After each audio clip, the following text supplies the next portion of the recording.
जय हिंद दोस्तों।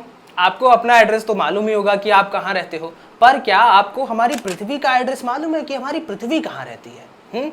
अब आप में से कुछ लोग होंगे वो बोलेंगे कि अरे सिंपल सा तो है, हमारी पृथ्वी ना सोलर सिस्टम में रहती है, सूर्य के ऐसे चारों तरफ चक्कर लगा रही है।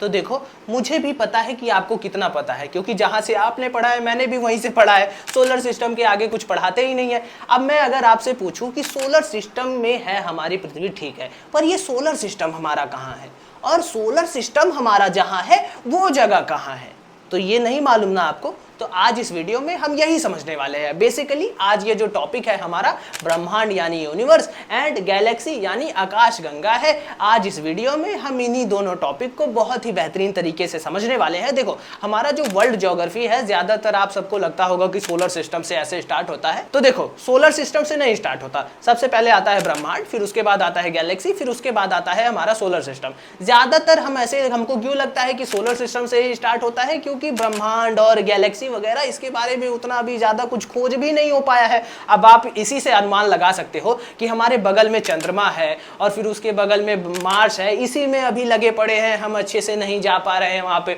तो कहां ही हम गैलेक्सी और ब्रह्मांड के बातें ऐसे पता लगा पाएंगे। तो आज इस वीडियो में ना हम ब्रह्मांड यानी यूनिवर्स को बहुत ही बेहतरीन तरीके से समझ लेंगे, गैलेक्सी यानी आकाशगंगा को भी बहुत ही बेहतरीन तरीके से समझ लेंगे, सोलर सिस्टम का बेसिक भी समझ लेंगे।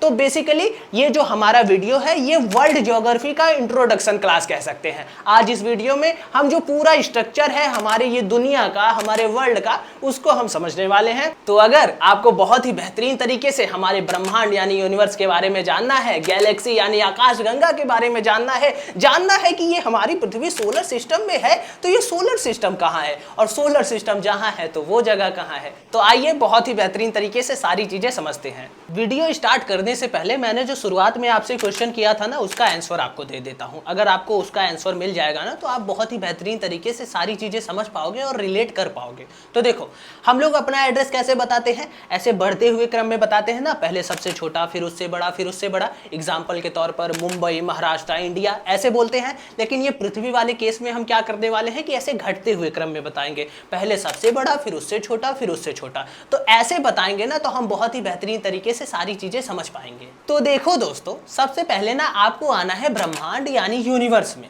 जितनी भी चीजें जो अस्तित्व में है ना हमारे ये ब्रह्मांड के अंदर ही आती हैं। तो सबसे पहले आप ब्रह्मांड में आओगे। जब आप ब्रह्मांड में आओगे तो आपको ना बहुत सारी गैलेक्सीज देखने को मिलेंगी। कितनी गैलेक्सीज देखने को मिलेंगी पता है? अरबों खरबों गैलेक्सीज देखने को मिलेंगी। लेकिन कंफ्यूज नहीं होना है, ये जो अरबों खरबों गैलेक्सीज होंगी इसमें से एक गैलेक्सी होगी जिसका नाम होगा मिल्की वे गैलेक्सी। आपको उसके पास चले आना है। अब जब आप मिल्की वे गैलेक्सी के पास जाओगे तो आप देखोगे तो मिल्की वे गैलेक्सी के अंदर ना बहुत सारे तारे देखने को मिलेंगे यानी स्टार्स। तो ये जो तारे हैं इनकी संख्या कितनी होगी? इनकी संख्या भी अरबों खरबों में होंगी। लेकिन फिर भी कंफ्यूज नहीं होना है, ये जो तारे होंगे इसमें से एक सूर्य नाम का तारा होगा, आपको उसके पास चले जाना है। अब जब आप सूर्य नामक तारे के पास चले जाओगे तो आपको पता ही है उसके चारों तरफ कुछ ग्रह ऐसे परिक्रमा कर रहे होंगे उसकी। तो वो जो ग्रह परिक्रमा कर रहे होंगे उसी में से एक ग्रह हमारा पृथ्वी भी है। तो ये था हमारे पृथ्वी का कंप्लीट एड्रेस। देखा आपने, ब्रह्मांड के अंदर अरबों खरबों गैलेक्सीज, उसमें से एक गैलेक्सी हमारी मिल्की वे गैलेक्सी। उसके अंदर आए तो अरबों खरबों तारे, जिसमें से एक तारा हमारा सूर्य। जब उसके पास आए तो उसके चारों तरफ जो है बहुत सारे ग्रह चक्कर लगा रहे हैं, जिसमें से एक ग्रह हमारा पृथ्वी। पूरे दुनिया में हमारे पृथ्वी का जो वैल्यू है, स्थिति है, इतना हमारा पृथ्वी इतना सा होगा पूरे दुनिया में। अब लेकिन सबसे इंटरेस्टिंग चीज सुनो, जब हम पृथ्वी में आएंगे तो हमको बहुत सारे महाद्वीप देखने को मिलेंगे। उन सब महाद्वीपों में से एक महाद्वीप हमारा है जिसे हम कहते हैं एशिया महाद्वीप। अपना उदाहरण लेके चलते हैं, तो जब एशिया महाद्वीप में आएंगे तो हमको बहुत सारे देश देखने को मिलेंगे, जिसमें से एक देश हमारा है भारत देश। अब जब हम भारत देश में आएंगे तो हमको बहुत सारे राज्य देखने को मिलेंगे, जिसमें से आपका जो भी राज्य होगा वो आपका राज्य आ जाता है। जब आप अपने राज्य में जाओगे तो आपको बहुत सारे ना डिस्ट्रिक्ट देखने को मिलेंगे, एक डिस्ट्रिक्ट आपका होगा। फिर जब आप अपने डिस्ट्रिक्ट में जाओगे तो आपको बहुत सारे सब डिस्ट्रिक्ट देखने को मिलेंगे, एक सब डिस्ट्रिक्ट आपका होगा। फिर उसमें जब सब डिस्ट्रिक्ट में जाओगे आप तो आपको बहुत सारे ऐसे ब्लॉक में बटा हुआ होगा, ब्लॉक लिखेंगे, फिर उसमें से एक ब्लॉक आपका होगा। फिर जब उस ब्लॉक में जाओगे तो आपके जो है एरिया के हिसाब से उसमें बहुत सारे या तो विलेज होंगे या तो सिटी होंगी, तो आपकी एक सिटी या आपका एक विलेज होगा। फिर उसमें जाओगे तो उसमें आपका घर होगा और उस घर में आप एक रूम में बैठ के ये वीडियो देख रहे होंगे। पूरी दुनिया से कंपेयर करें तो हमारी पृथ्वी का तो कोई वैल्यू ही नहीं है, इतनी सी है हमारी पृथ्वी। बताओ, इतने सारे गैलेक्सीज हैं, उसमें से एक गैलेक्सी है जिसके अंदर बहुत सारे तारे हैं, उसके अंदर एक तारा है जिसके चारों तरफ ऐसे चक्कर लगा रही है। ऐसी कितनी सारी होंगी, लेकिन ये पृथ्वी को कभी घमंड नहीं हुआ। ये पृथ्वी के अंदर बैठे हम मनुष्य, हमको ही पता नहीं किस बात का घमंड है। पृथ्वी का तो कोई वैल्यू ही नहीं है पूरी दुनिया में, हमारा क्या ही वैल्यू होगा। तो ये तो पूरा स्ट्रक्चर था। आई होप आप समझ गए होंगे कि पहले ब्रह्मांड आता है, फिर ब्रह्मांड के अंदर आती हैं गैलेक्सीज, गैलेक्सीज के अंदर आते हैं स्टार्स, स्टार्स के चारों तरफ ऐसे जो है ग्रह ऐसे चक्कर लगाते हैं। पूरा स्ट्रक्चर आप समझ गए। अब आइए बहुत ही बेहतरीन तरीके से ब्रह्मांड यानी यूनिवर्स को, गैलेक्सीज को और ये जो हमारा सोलर सिस्टम है इसका बेसिक, आइए बहुत ही बेहतरीन तरीके से सारी चीजें समझ लेते हैं। तो देखो दोस्तों, सबसे पहले तो आपका सवाल यही होगा कि ये इतना विशाल ब्रह्मांड है हमारा, इसके अंदर सब कुछ है, जितनी भी अस्तित्व में है चीजें सारी ये ब्रह्मांड के अंदर ही आती हैं, तो ये हमारा ब्रह्मांड बना कैसे? तो देखो बहुत ही सिंपल है। पहले ये हमारा जो ब्रह्मांड अभी है ये पहले इतना विशाल नहीं था। पहले ना ये बहुत ही एकदम डेंस था, इसका घना तो बहुत ही ज़्यादा था, एकदम आग का गोला था, इसका एकदम हीट बहुत ज़्यादा थी इसमें। तो अब क्या होता है, जो साइंटिस्ट हैं उनका मानना है कि बिग बैंग होता है। बिग बैंग क्या है? ऐसा नहीं है कि ऐसे जो एकदम घना तो ज़्यादा था, एकदम हीट ज़्यादा थी तो ब्लास्ट हो जाता है। बिग बैंग का मतलब ये नहीं होता। ये क्या होता है, साइंटिस्ट लोग का कहना है कि 13.8 अरब साल पहले ये जो ब्रह्मांड था, जो इतना डेंस था, इतना हीट था इसके अंदर, ये एक्सपैंड होने लगता है, मतलब ऐसे फैलने लगता है। तो यही जो फैलना है ना, इसी को कहते हैं बिग बैंग। तो अब जब फैलने लगा तो ये जो इतना गर्म था ये धीरे धीरे ठंडा होने लगा। अब धीरे धीरे जब ठंडा होने लगा तो धीरे धीरे ये जितनी भी सारी चीजें जो हम देखते हैं जो ब्रह्मांड के अंदर है, हमारी ये गैलेक्सीज, ये स्टार्स के समूह का गैलेक्सीज कहते हैं। तो ये स्टार्स बने, ग्रह, उपग्रह, जितनी सारी चीजें, गैसेज, एटम्स, ये मॉलिक्यूल्स, जितनी सारी चीजें हैं ना, सब ऐसे जब ये धीरे धीरे जब एक्सपैंड होने लगा, तो धीरे धीरे जब कूल होने लगा, ये हीट कम होने लगा, तो धीरे धीरे ये जो सारी चीजें हैं ना ये भी ऐसे बनने लगी।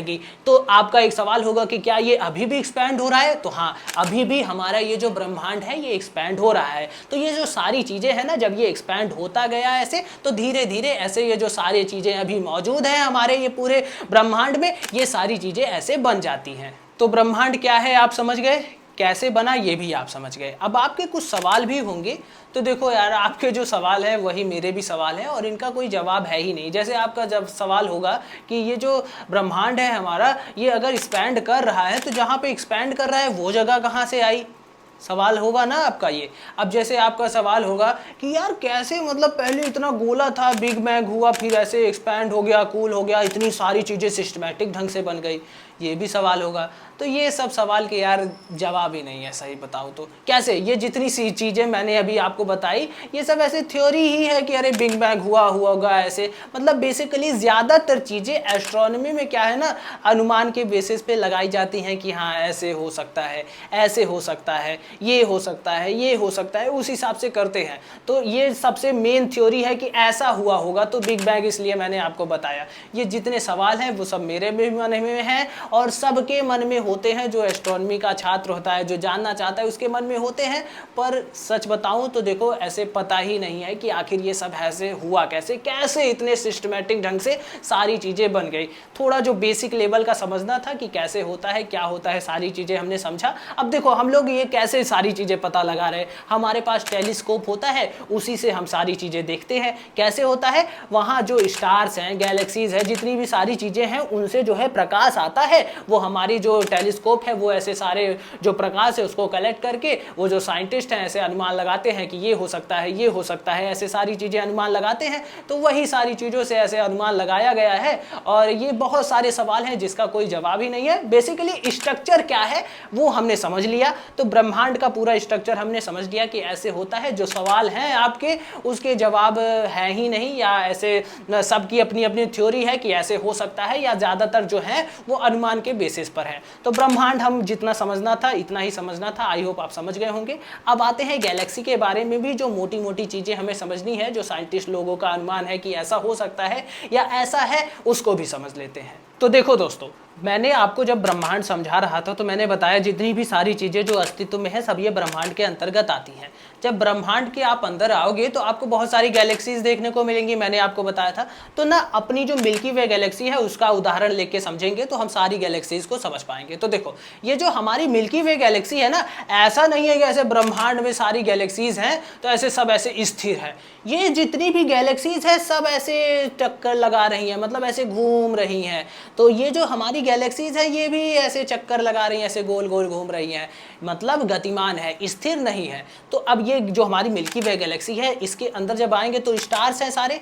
तो आपको मैंने बताया कि जो ग्रह है ये सूर्य के चारों तरफ चक्कर लगाते हैं। तो ये जो हमारा सूर्य है, जैसे ये जो तारे हैं, सूर्य एक तारा है, तो ये जो हमारे तारे हैं ये भी ऐसे वो गैलेक्सी के अंदर चक्कर लगाते हैं। किसका चक्कर लगाते हैं? हमारे ये गैलेक्सी के अंदर एक चीज है, क्या? ब्लैक होल का नाम सुना होगा ना आपने। तो ये जो हमारी गैलेक्सी है इसके अंदर एकदम बीचों बीच ब्लैक होल होता है। तो ये जो स्टार्स होते हैं ये ऐसे चारों तरफ ब्लैक होल के चक्कर लगा रहे होते हैं। तो बेसिकली कहा जाए तो जो ब्रह्मांड है उसके अंदर गैलेक्सीज ऐसे चक्कर लगा रही हैं।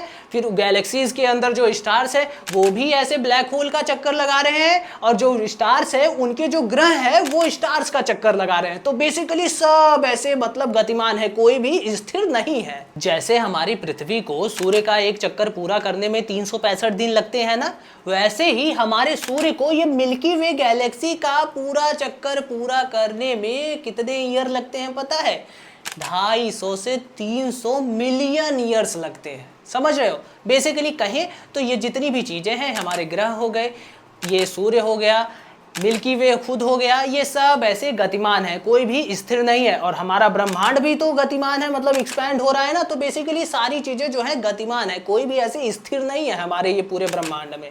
तो एक लास्ट कॉन्सेप्ट और बचा है, उसको भी समझ लेते हैं, बहुत ही इंटरेस्टिंग है। अगर आप इसको समझ गए ना तो शायद बहुत ही सारी चीजें आपकी क्लियर हो पाएंगी। देखो, मैंने शुरुआत में आपको क्या बताया था कि जो ब्रह्मांड है इसमें बहुत सारी गैलेक्सीज हैं, जिसमें एक गैलेक्सी हमारी है मिल्की वे गैलेक्सी, ठीक है। फिर मैंने आपको बताया कि ये मिल्की वे गैलेक्सी के अंदर बहुत सारे जो हैं तारे हैं, उसमें से एक तारा हमारा सूर्य है, ठीक है, मैंने आपको बताया था। एक एग्जाम्पल से समझते हैं। जैसे मान लो हमारी जो पृथ्वी है एक दिन गुस्सा हो जाए और बोले सूर्य से कि अब हम तुम्हारी परिक्रमा नहीं करेंगे, हम जा रहे दूसरे तारे की परिक्रमा करेंगे।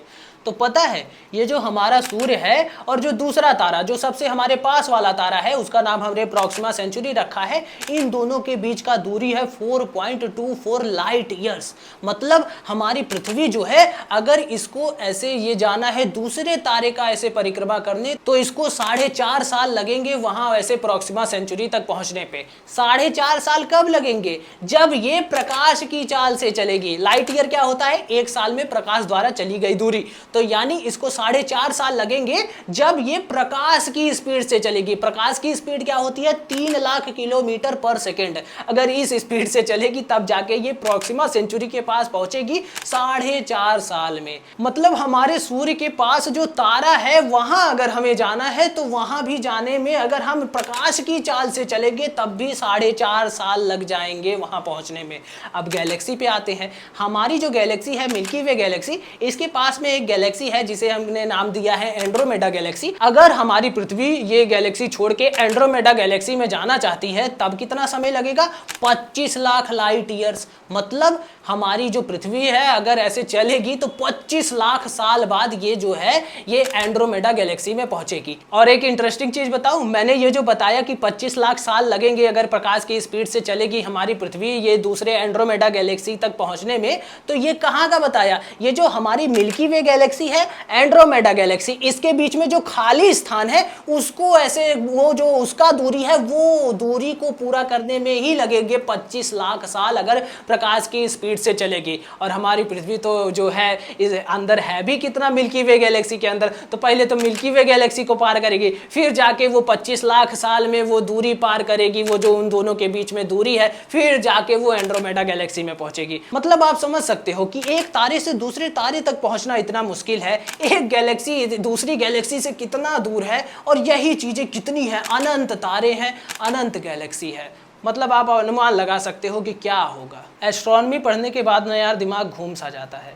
मतलब बताओ, एक तारे से दूसरे तारे के बीच का दूरी इतना ज़्यादा है कि प्रकाश की चाल से चलेंगे तो 4.5 साल में पहुंचेंगे, और गैलेक्सी का बात तो छोड़ ही दो, 20 लाख साल लगेंगे अगर हम प्रकाश की चाल से चले। और ये कितनी है, मतलब ये एक तारे से दूसरे तारे तक जाने का ये जो समय है इतना ज़्यादा है। एक गैलेक्सी से दूसरे गैलेक्सी तक जाने का समय इतना ज़्यादा है। और कितनी गैलेक्सीज है? अरबों खरबों गैलेक्सीज हैं। एक गैलेक्सी में कितने तारे हैं? अरबों खरबों तारे हैं। और अगर सारी गैलेक्सीज के तारे मिला लिए जाएं तो कितने तारे हो जाएंगे? और ये जो हमारा सूर्य है, इसके चारों तरफ इतने सारे ग्रह हैं, इसमें हमारी जो पृथ्वी है इस पे जीवन मौजूद है। पर और भी तारे होंगे, पता नहीं वहाँ जीवन मौजूद होगा या नहीं होगा, वो लोग कैसे होंगे। मतलब इतना दिमाग में सवाल उठते हैं पर किसी का कोई जवाब ही नहीं है यार। इसीलिए मास्टर लोग ज़्यादातर क्या करते हैं कि ये ब्रह्मांड और गैलेक्सी वाला जो टॉपिक है जल्दी से निपटा देते हैं और सौर मंडल से ही शुरू करते हैं, सोलर सिस्टम से। बोलेंगे कि सोलर सिस्टम है, यही सूर्य ही है, सूर्य के चारों तरफ सब ऐसे ग्रह चक्कर लगा रहे हैं, जितने भी ग्रह हैं इसमें जो हमारा पृथ्वी है इस पे ही जीवन है, बस ऐसे ही खत्म। अगर ऐसे गैलेक्सी और ये यूनिवर्स वगैरह बताए तो ऐसे इतने जो छात्र हैं सबके मन में ऐसे सवाल उठेगा कि अरे वहाँ ऐसे पूरा इतने तारे हैं तो वहाँ भी ग्रह होंगे, वहाँ भी जीवन होगा। इतने सवाल उठेंगे कि मास्टर पगला जाएगा। इसीलिए शायद ये टॉपिक को ऐसे छूते ही नहीं है।